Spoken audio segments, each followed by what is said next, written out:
দুনিয়া আলাদের মতো নিষ্ঠুর কেউ নাই, কেউ নাই। মরতে দেরি, কবরস্থানে রাইখা আসতে দেরি করে না। প্রমাণ আমি এখনো দিতে পারি আপনাদের। আমাদের চেয়ে নির্দয় কেউ নাই এখানে, একজনও নাই এখানে, একজনও নাই যে ডেলি 2 রাকাত নামাজ মা বাবার লেগা নফল পড়ে। একজন এখানে অভ্যস্ত যে ডেলি পড়ি আমি, এটা আমার অভ্যাস, একজন এখানে নেই। মাশাআল্লাহ একজন আছে, এই বুড়া এই মজমায় একজন। পার্সেন্টেজ তো দূরের কথা, আটার ভিতরে লবণও তো না। তাহলে আমাদের চেয়ে নির্দয় কে? আজকে তো সবাই জমিদার, বাপের জমিন দিয়া, ঠিক না? কয়জনে নিজে জমিন কিনা জমিনদার হয়েছেন বলেন? বাড়িওয়ালা হয়েছেন কয়জন নিজে বাড়ি কিনা? বাপ মা রেখা গেছে। তাহলে আমরা তো নির্দয়, আমরা তো নিষ্ঠুর, আমরা তো মায়াহীন, দয়াহীন। উচিত তো ছিল নিজেরটা হোক আর না হোক, এটা তো টাকাও খরচ হয় না, 2টা মিনিট খরচ হয়। 2 রাকাত পড়তে 2 মিনিট, মা বাবার জন্য 2 রাকাত নামাজ পড়লাম। হায় হায়, যাইতে আসতে দেখি তো কোন দোকান চলুক আর না চলুক, বাঙ্গার চতুর্দিকে যতগুলা চায়ের দোকান আছে এটি ঠিকই চলে, সারা দিন চলে, সারা রাত চলে, ঠিক না? কি রাগ হয়ে গেলেন? হ্যাঁ, মাঝে মাঝে তো দেখি এখান দিয়ে যেতে আসতে, যাওয়া তো হয়। কখনো গোপালগঞ্জ যাই, কখনো বরিশাল যাই, কখনো ফরিদপুর যাই, বাংলাদেশ তো যাই, খুলনা যাই। মাঝে মাঝে দেখি তো চায়ের দোকানে বসা, টেলিভিশনের উপরে চোখ রেখা বসা আছে, অথচ দাড়ি পাকা। এইখানে তো ঘন্টায় ঘন্টায় সময় দিতে পারি, কিন্তু 2 মিনিট তো দিতে পারি না। সত্য এটাই। আসেন, যাত্রী কিন্তু আমরা, যাত্রার পরিসমাপ্তি কখন ঘটবে জানি না। প্রস্তুতি নিয়ে গেলেই পরিচয় পাবো, নাইলে পরিচিতি পাবো, নাইলে ইজ্জত পাবো, সম্মান পাবো। যেমন ফেরাউনের কীটদাসী, এখনো সুগ্রাণ বাহির হয়, যান প্রতিদিন হাজার হাজার মানুষ যায়। আমি গিয়ে আসছি, এই জন্য আপনাদেরকে বলতেছি, আপনারও যে দেখা আসেন। ওই গ্রান একবার নাকে লাগলে আর দুনিয়ার কোনো গ্রান মনে হবে না। রব্বে কাবার কসম, ফাতেমা রাদিয়াল্লাহু তাআলা যেরকম বলছিল, ইয়া মান শাম্মা তুরবাতা আহমদি ফাকাদ শাম্মা মিনাত তিবি তাওয়ালিয়া, যে আল্লাহর রাসূলের গ্রান শুঁয়া ফেলছে, ওর কাছে দুনিয়ার কোনো গ্রানই মনে হয় না, আর হবেও না কোনোদিন। আল্লাহর রাসূলের ঘামের ঘ্রাণ, শরীরের ঘ্রাণ, এটা তো উনি জীবিত দশারটা বলতেছে, আমি তো বলি মৃত্যুর পরেরটাও। আসিম রহমতুল্লাহ আলাইহি ছিলেন মসজিদে নববীর ইমাম। উনি যখন কেরাত পড়তেন মাগরিব, এশা, ফজরে, তো পুরো মসজিদে ভৈরা, পুরা মসজিদের আশপাশ সুঘ্রাণে ঢেউ খেলতে থাকত। আর যখন বয়ান করতেন তো মসজিদের এলাকার পরিধি পার হয়ে দূর দূর গ্রান ছড়ায়া পড়ত। সবাই একদিন জিজ্ঞাসা করছে, আসেন মুখে কি লাগায় আসো, এত গ্রান কেন? তো বলছে, শোনানোর ইচ্ছা ছিল না, বারবার বিরক্ত করতেছ, এই জন্য শোনাইতেছি। ওনার কোরআন পড়া খুব সুন্দর ছিল বলে আল্লাহর রাসূল আবু বকর আর ওমর রাদিয়াল্লাহু তাআলা আনহুকে নিয়ে স্বপ্নে আসছেন, আর বলছে, আসেন একটু কোরআন পড়ো। বলছে, কোরআন আপনার উপরে নাজেল হয়েছে, আমি পড়বো? পড়ো। তো উনি কোরআন শুনাইছেন, যখন শেষ করছেন আল্লাহ রাসূল বলছে, আসেন জিহ্বা বাহির করো। তো উনি স্বপ্নে জিহ্বা বাহির করে দিছেন। আল্লাহ রাসূল স্বপ্নের ভিতরে লোয়াব মোবারক, আল্লাহ রসুলের মুখের থুতু মুবারক এর পুরা জিহ্বায় লাগায় দিছেন। ওই দিন থেকে উনি মুখ খুলতে দেরি, সুগ্রাণের তুফান বাহির হইতে দেরি হয় না। আজও ফেরাউনের কীটদাসীর কবর থেকে সুগ্রাণ বাহির, যদিও তার প্রস্তুতিটা বড় করুণ ছিল, করুণ ছিল। হাতের থেকে চিরুনি পড়ে গেছে, জানা ছিল না ফেরাউনের পালক মেয়ে পিছে দাঁড়ানো আছে। পলক মেয়ে পিছে দাঁড়ানো আছে, জানা ছিল না। উঠাইতেছিলেন বিইসমি রব্বিল আলামিন, সমগ্র জগতের রবের নামে উঠাইলাম। পলক মেয়ে ছুটে আইসা বলতেছে, আইয়ু রব্বিন সাম্মাইতি, কোন রবের নাম নিলি? আলাইসা আবুনা রব্বুনাল আলা, আমার আব্বা কি বড় খোদা না? তুই যার নাম নিছ সেটা তো আমার আব্বার নাম না। তো চিৎকার দিয়া বলছে, না না, তোর আব্বার নাম না।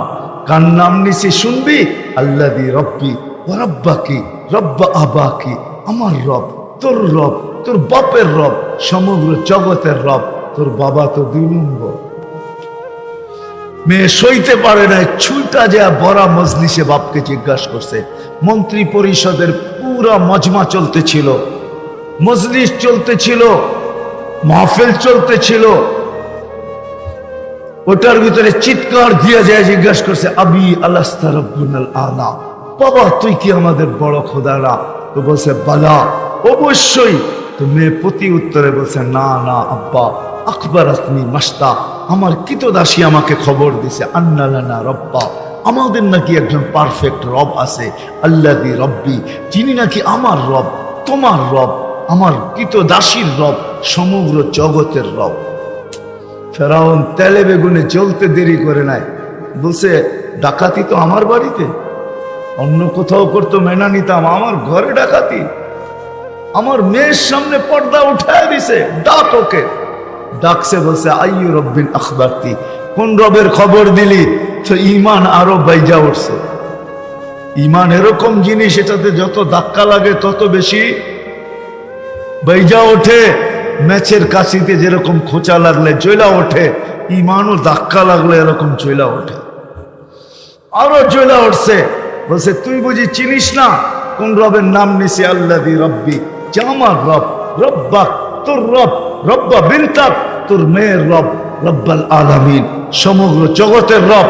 এতটুক পরিচয় যদি তোর জন্য যথেষ্ট না হয়, তাহলে শোন কোন রবের নাম নিছি। আল্লাযী রব্বি লা ইলাহা ইল্লাহু الرحمن الرحيم الملك القدوس السلام المؤمن المهيمن العزيز الجبار المتكبر الخالق البارئ المصور الغفار القهار الوهاب الرزاق الفتاح العليم القابض الباسط الخافض الرافع المعز المذل السميع البصير الحكم العدل اللطيف الخبير তার রূহ আগের মতো বলতে বলতে উঠতেছিল, কিন্তু মা তো মাই হয়, ঠিক না? কলিজার টুকরা দুটাকে হারায় ফেলছে, চোখের পাট ভাঙা গেছে, পানি অনাবরত ঝরতেছিল। একটু পরপরই উপরে দেখে হাত দুইটা উপরে ওঠে, ঠোঁট দুইটা নড়ে। ফেরাউন বলে আমাকে মেনে নাও, নৈকট্য দিব। বসে প্রশ্নই ওঠে না। 2 কলিজার টুকরা হারানোর পরেও তোকে মেনে নিব, প্রশ্ন ওঠে না। বলে, তাহলে উপরে কি দেখিস? আর হাতেই কা উপরে ওঠে, ঠোঁটেই কা নড়ে। বলে, ওই আল্লাহকে বলতেছি, তুমি নারাজ হলো না। এরকম ফেরাউন কুটি নারাজ হয়ে যাক, আমার কিছু আসে যায় না। তুমি নারাজ হলে দুনিয়াও যাবে, আখিরাত যাবে। বলছে, পালা তোমার? বলে, বিলকুল প্রস্তুত। বলে, কোনো অনুরোধ? বলে, যদি তুই পুরা করিস। বলছে, সেটা কি? আমার রূহ যখন বাহির হয়ে যাবে, আমার 2 সন্তান আর আমার হাড্ডি মাংস এক কবরে দিয়া দিস। বলছে, তাই করা হবে। আর তাই করা হয়েছে, আজও সুবেরান বাহির। এই জন্য প্রস্তুতি কতটুকু, প্রস্তুতি ছাড়া আল্লাহর কাছে পরিচয় নেই। হ্যাঁ, দুনিয়ার প্রস্তুতির সাথে সাথে যদি ওইখানের প্রস্তুতি হয় তো শোনায় সোহাগা, তাইলে আর বলার কিছু নাই। কিন্তু শুধু দুনিয়ারই প্রস্তুতি নিলাম, ওইখানের প্রস্তুতি নিলাম না, তাইলে দুনিয়ার পরিচয় পরিচিতি কাজে দিবে না, বংশ দিবে না, মা বাবা দিবে। যদি দিত তাহলে মাঝে মাঝে ভাইব জানি কেমন লাগে, নিজেকেই হারায়া ফেলি। যে হায়, খলিল তো বানাইলেন ইব্রাহিম খলিল, ইত্তাখাযাল্লাহু ইব্রাহিমা খলিলা, কিন্তু আব্বাকে তো দিলেন না। বন্ধু তো বানাইলেন, হাবিব তো বানাইলেন, সৃষ্টির সর্দার তো বানাইলেন, সৃষ্টির ইমাম তো বানাইলেন, নবীদেরও নবী বানাইলেন, রসুলদেরও রসুল বানাইলেন, যার শানের জন্য সেমিনার করলেন। আমাদের নবীজির শান বয়ান করার জন্য আল্লাহ সেমিনার করছেন। সেমিনার বিশ্বাস হয় না? বলে, আমাদের মনে হয়ও না, ঠিক না? ইয আখাযাল্লাহু মিসাকান নাবিয়্যিন, এটা সেমিনার ছিল, সব নবী রাসূলরা ছিল এখানে। খলিল খলিল, হাবিব হাবিব হাবিব, হাবিব তো বানাইলেন, কিন্তু চাচাকে তো দিলেন না। চাচাকে তো দিছে নাকি? চাচাকে তো দিলেন না। দুনিয়ার পরিচয় পরিচিতি চলবে না, এই জন্য প্রস্তুতি নিতে রাজি? হ্যাঁ, তাহলে আজকে প্রথম একটা কাজ করতে হবে, মনের থেকে হাত উঠায় তওবা করতে হবে যে আল্লাহ আমি তওবা করলাম। রাজি? বলেন আল্লাহ তওবা করলাম। পাক্কা তো? মনের থেকে নামান নামান। আল্লাহ এখন প্রথম আকাশে, আল্লাহ প্রথম আকাশে, প্রথম আকাশে। রাতের 3 ভাগের 1 ভাগ অতিবাহিত হয়ে গেছে। 3 ভাগের 1 ভাগ অতিবাহিত হলে নিচে নেমে আসেন প্রথম আকাশে, আর ডাকতে থাকেন হাল মিন মুস্তাগফির ফাগফির আলা। কে আসিস মাপ চাও, কে আসিস মাপ চাবে, আমি মাফ করার জন্য চলে আসছি। যদি মনের থেকে তওবা হয় তাহলে ভাবতে পারেন যে আপনি নিষ্পাপ, এখন আর কোনো গুনাহ নাই। মনের থেকে করলেন তো? হ্যাঁ হ্যাঁ। দ্বিতীয় হইল 2টা পরিবেশের সাথে নিজেকে সংযুক্ত করতে পারবেন। কয়টা? একটা হলো মসজিদ, একটা হলো দ্বীনি মাদ্রাসা। কয়টা? মসজিদ এবং দ্বীনি মাদ্রাসা, এর সাথে নিজেকে সংযুক্ত করেন। হক্কানি আলেম ওলামা আল্লাহ ওয়ালাদের সাথে চলে, পারবেন? কি ওয়াদা? হ্যাঁ, হক্কানি আলেম ওলামা আল্লাহ ওয়ালাদের সাথে। আপনাদের অঞ্চলে আল্লাহ ওয়ালা